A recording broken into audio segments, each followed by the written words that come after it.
Hello दोस्तों, स्वागत है आप सभी का एनसीईआरटी बुक्स एंड सॉल्यूशंस में। इस वीडियो में प्रस्तुत है छठवीं कक्षा की एनसीईआरटी हमारे इतिहास भाग 1 के अध्याय 1 से संबंधित शॉर्ट नोट्स और अभ्यास प्रश्नों के हल, जो छठवीं कक्षा के विद्यार्थियों के साथ प्रतियोगी परीक्षाओं की तैयारी करने वाले छात्रों के लिए बहुत ही उपयोगी है। तो आइए सबसे पहले इस अध्याय से संबंधित शॉर्ट नोट्स के बारे में पढ़ते हैं, उसके बाद अभ्यास प्रश्नों को सॉल्व करेंगे। सबसे पहले जानते हैं कि हम अतीत के बारे में कैसे जान सकते हैं। तो अतीत के बारे में जानने के बहुत सारे उपाय हैं, जैसे पुरातत्व के उत्खनन से, कार्बन डेटिंग से, इतिहास की पुस्तकों में वर्णित तथ्यों से। हमें इनसे कई प्रकार की जानकारियाँ मिलती हैं, जैसे लोग प्राचीन समय में क्या खाते थे, कैसे कपड़े पहनते थे, किस तरह के घरों में रहते थे।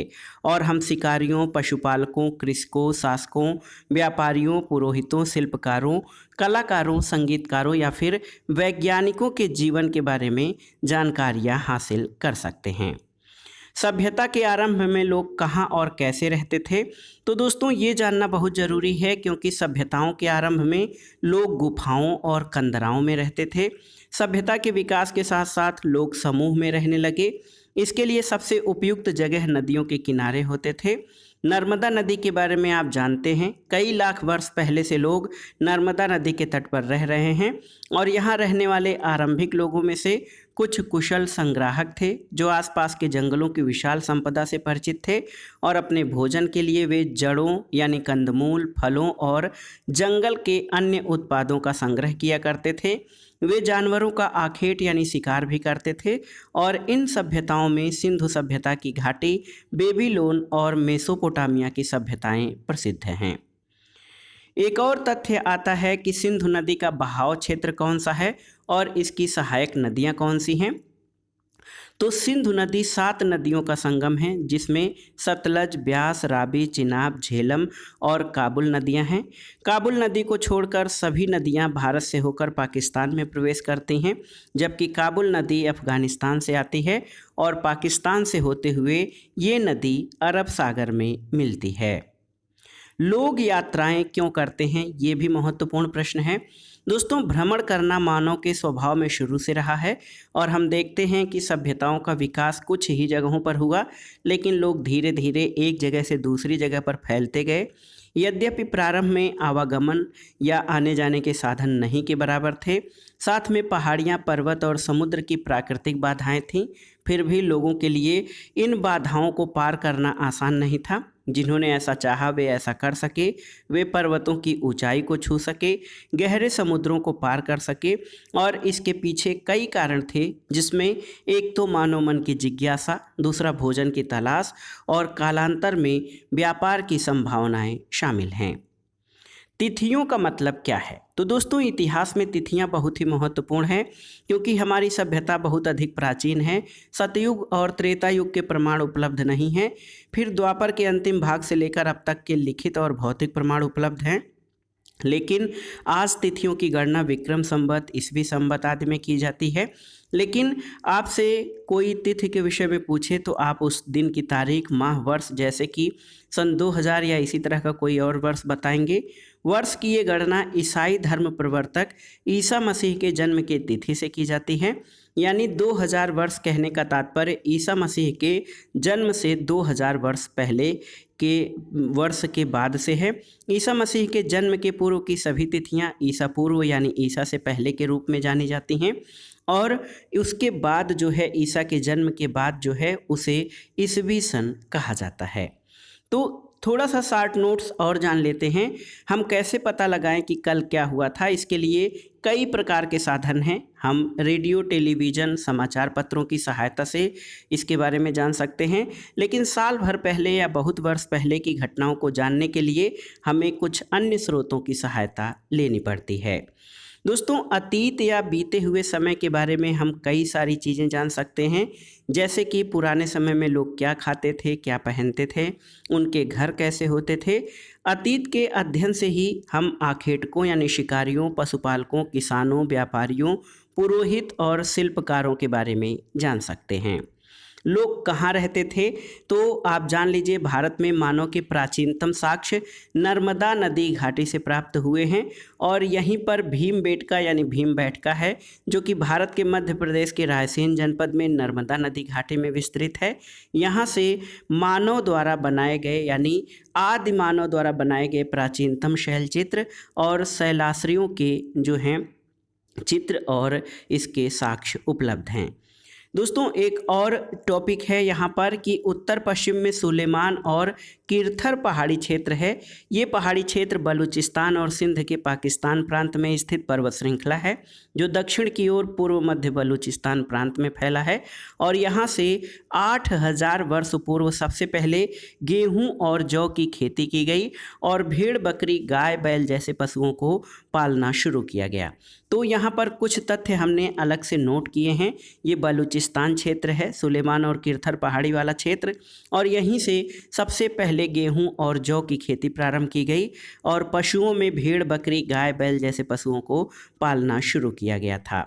और आप मेहरगढ़ के बारे में जानते हैं, ये भारतीय उपमहाद्वीप का स्थल है। यहाँ से कृषि के प्राचीनतम साक्ष्य मिले हैं। ये स्थल वर्तमान बलूचिस्तान प्रांत में बोलन नदी के किनारे स्थित है। इसके अलावा दोस्तों विंध्य के उत्तरी भाग से सबसे पहले चावल की खेती के प्रमाण मिले हैं। बेलन घाटी इलाहाबाद के उन क्षेत्रों में से एक है जहां से चावल की खेती के सबसे पुराने प्रमाण मिले हैं। इसके अलावा कोल्डिहवा से भी चावल की खेती के साक्ष्य मिले हैं। वर्तमान में दोस्तों वर्तमान शोध और खोजों के अनुसार लहुरा देव, जो कि संत कबीर नगर उत्तर प्रदेश में है, यहाँ से 7000 ईसा पूर्व यानी सबसे प्राचीनतम चावल की कृषि के साक्ष्य मिले हैं। इसके अलावा सिंधु और इसकी सहायक नदियों के किनारे दुनिया के प्रारंभिक नगर फले फूले और यहीं से प्राचीनतम नगरों के प्रमाण मिले हैं। और आप जानते हैं भारत का इतिहास सिंधु घाटी सभ्यता से प्रारंभ होता है, जिसको कि हड़प्पा सभ्यता के नाम से जाना जाता है। ये सभ्यता लगभग 2500 ईसा पूर्व में दक्षिण एशिया के पश्चिमी भाग पर फैली हुई थी और ये क्षेत्र वर्तमान पाकिस्तान और पश्चिमी भारत में फैला था। इसके अलावा गंगा और इसकी सहायक नदी सोन के क्षेत्र में प्राचीन काल में मगध साम्राज्य का विस्तार था। मगध गंगा के दक्षिण में स्थित था और यहाँ के शासकों ने एक शक्तिशाली साम्राज्य का निर्माण किया था। प्राचीन काल में लोग एक स्थान से दूसरे स्थान की यात्राएं करते थे, लेकिन तब यात्राएं आज की अपेक्षा बहुत कठिन थी। यात्राओं को एक जगह से दूसरे जगह आवागमन से अन्य स्थानों की संस्कृति, परंपराओं और लोग तथा स्थानों के बारे में लोग परिचित हुए। दोस्तों एक और महत्वपूर्ण तथ्य है कि भारत के लिए इंडिया शब्द का प्रयोग किया जाता है। इंडिया शब्द इंडस से निकला है, जान लीजिए, और यूनानियों ने सबसे पहले सिंधु नदी को इंडस और इस नदी के पूर्व में स्थित प्रदेश को इंडिया कहा था और ब्रिटिशों के समय से ये नाम और भी प्रचलित हो गया। अतीत के बारे में जानने के लिए हस्तलिखित पुस्तकें साधन हैं, जिसे पांडुलिपि या मैन्युस्क्रिप्ट कहते हैं। इसे अंग्रेजी में दोस्तों मैन्युस्क्रिप्ट कहा जाता है और ये प्राचीन काल में ताड़पत्र और हिमालय में अत्यधिक ऊंचाई पर उगने वाले भुर्ज वृक्ष की छाल से तैयार भोजपत्र पर लिखी जाती थी। इसके अलावा पत्थरों, चट्टानों और धातुओं पर उकेरे गए अभिलेखों से भी प्राचीन काल के राजाओं, उनके शासन, विजयों, आदेशों आदि का ज्ञान प्राप्त होता है। पुरातत्वविद कौन होता है? तो दोस्तों प्राचीन काल के व्यक्तियों द्वारा प्रयोग में लाई गई वस्तुओं के अध्ययन, विश्लेषण और अनुसंधान द्वारा इतिहास के बारे में जानकारी देने वाले को पुरातत्वविद कहते हैं। इतिहासकार कौन होता है? तो अतीत का अध्ययन करने वाले को इतिहासकार कहते हैं और ये ऐतिहासिक स्रोतों के आधार पर इतिहास की पुनर्रचना, निर्माण और पुनर्व्याख्या करते हैं, जिससे कि हम इतिहास के बारे में जान पाते हैं। इसके अलावा आप जानते हैं दोस्तों तिथियों की गणना के लिए एडी और बीसी का प्रयोग किया जाता है। एडी का अर्थ एनो डोमिनी यानी ईसा मसीह के जन्म वर्ष से लिया जाता है। बीसी का अर्थ बिफोर क्राइस्ट यानी ईसा के जन्म से पूर्व, इसे ईसा पूर्व के रूप में जो है अभिहित किया जाता है। अब आइए सबसे महत्वपूर्ण खंड पर, जो कि अभ्यास प्रश्न है।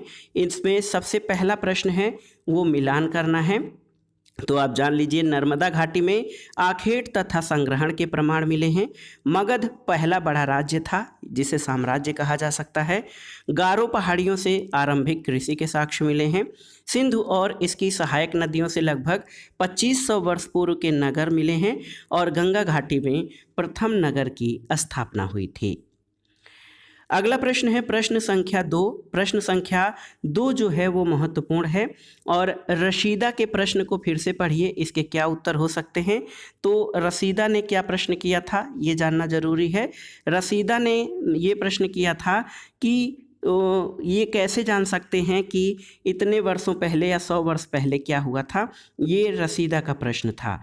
तो दोस्तों पांडुलिपियों और अभिलेखों से जो है हम ये जान सकते हैं, पांडुलिपियों और अभिलेखों से ये जान सकते हैं कि 100 वर्ष पहले क्या हुआ था। ये बहुत ही महत्वपूर्ण है। इसके अलावा आप ये पुरातत्वविदों द्वारा पाई जाने वाली वस्तुओं की सूची बनाइए। तो पुरातत्वविदों द्वारा यहाँ पर देखिए रसीदा का प्रश्न ये है कि ये कैसे कोई जान सकता है कि इतने वर्षों पहले क्या हुआ था। तो अतीत में लिखी गई किताबों से, पांडुलिपियों से, अभिलेखों से और पुरातन उपकरणों तथा हथियारों द्वारा ये पता लगाया जा सकता है कि अतीत में क्या हुआ था। प्रश्न संख्या 2 को पहले जान लेते हैं। पांडुलिपियों और अभिलेखों में प्रमुख अंतर क्या है। दोस्तों पांडुलिपियों और अभिलेखों में प्रमुख अंतर ये है कि अतीत में हाथ से लिखी गई पुस्तकों को पांडुलिपि कहते हैं। ये पांडुलिपियाँ ताड़पत्रों अथवा हिमालय क्षेत्र में उगने वाले भूर्ज नामक पेड़ की छाल से विशेष तरीके से तैयार करके भोजपत्रों पर लिखी मिलती हैं। और अभिलेख किसे कहते हैं। तो अभिलेख जो होता है वो पत्थर अथवा धातु जैसे अपेक्षाकृत कठोर सतह पर लिखे गए लेख होते हैं। इनमें कई भाषाओं और लिपियों का जो है प्रयोग हुआ है। तीसरा प्रश्न है कि रसीदा का ये प्रश्न है कि ये कैसे जान सकते हैं कि इतने वर्षों पहले क्या हुआ था। अतीत में लिखी गई किताबों यानी पांडुलिपियों से, अभिलेखों द्वारा, पुरातन उपकरणों और हथियारों द्वारा ये जाना जा सकता है कि इतने वर्षों पहले क्या हुआ था। इसके अलावा एक प्रश्न है पुरातत्वविदों द्वारा पाई जाने वाली सभी वस्तुओं की एक सूची बनाइए। इनमें कौन सी वस्तुएं पत्थर की बनी हो सकती हैं। तो आप जान लीजिए कई प्रकार के बर्तन, मूर्तियां, उपकरण, खिलौने और आभूषण पत्थर के बने हो सकते हैं। अगला प्रश्न है दोस्तों देखिए बहुत ही महत्वपूर्ण प्रश्न है कि साधारण स्त्री तथा पुरुष अपने कार्यों का विवरण क्यों नहीं लिखते थे। तो साधारण स्त्री पुरुष दोस्तों शिक्षित नहीं थे, उनको इसकी ज़रूरत नहीं थी, उनका जीवन कठिन था और उनके पास जीवन या घटनाओं को दर्ज करने का समय नहीं था, इसीलिए वो अपने कार्यों का विवरण नहीं रखते थे। इसके अलावा एक प्रश्न और है कि कम से कम 2 ऐसी बातों का उल्लेख कीजिए जिससे राजाओं और किसानों के बीच भिन्नता स्पष्ट हो सके। तो राजा और किसानों के जीवन में भिन्नता क्या थी। तो देख लीजिए किसान खेतों में जी तोड़ मेहनत करते थे, फसल उगाते थे और सामान्य जीवन बिताते थे, जबकि राजा जो होते थे वो लड़ाई में सेना का नेतृत्व करते थे, समाज के लिए फैसले लेते थे और ऐशो आराम का जीवन व्यतीत करते थे। अगला प्रश्न है दोस्तों कि शिल्पकार कौन होता है। तो शिल्पकार जो है वो कारीगरी के द्वारा किसी वस्तु को नया रूप और नया महत्व देने वाला होता था। और जो शिल्पकारी या विभिन्न शिल्पों में मूर्तिकला शिल्प, कांच के बर्तन, कपड़े बुनना, लोहे की वस्तुएं बनाना और रंगाई करना शामिल है। दोस्तों शिल्पकार जो है स्त्री पुरुष दोनों ही हो सकते हैं। अगला प्रश्न और इस अध्याय का अंतिम प्रश्न है कि अतीत में पुस्तकें किन किन विषयों पर लिखी गई थीं। तो अतीत में पुस्तकें राजाओं के विजय अभियान, राजाओं के जीवन, धर्म, धार्मिक मान्यता, राजनीति और औषधियों पर लिखी गई थीं।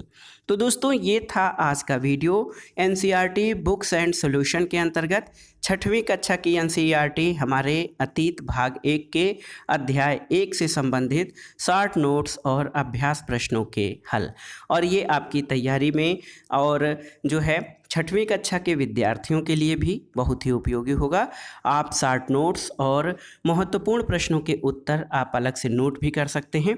और हम अपने Telegram channel NCERT books and solutions पे इसका जो नोट्स है वो आपको शेयर कर देंगे, आप वहाँ से डाउनलोड कर लीजिएगा। तो ये वीडियो आपको कैसा लगा हमें कमेंट बॉक्स में ज़रूर बताइएगा। वीडियो को लाइक करें, शेयर करें और इस चैनल को सब्सक्राइब करें। धन्यवाद दोस्तों।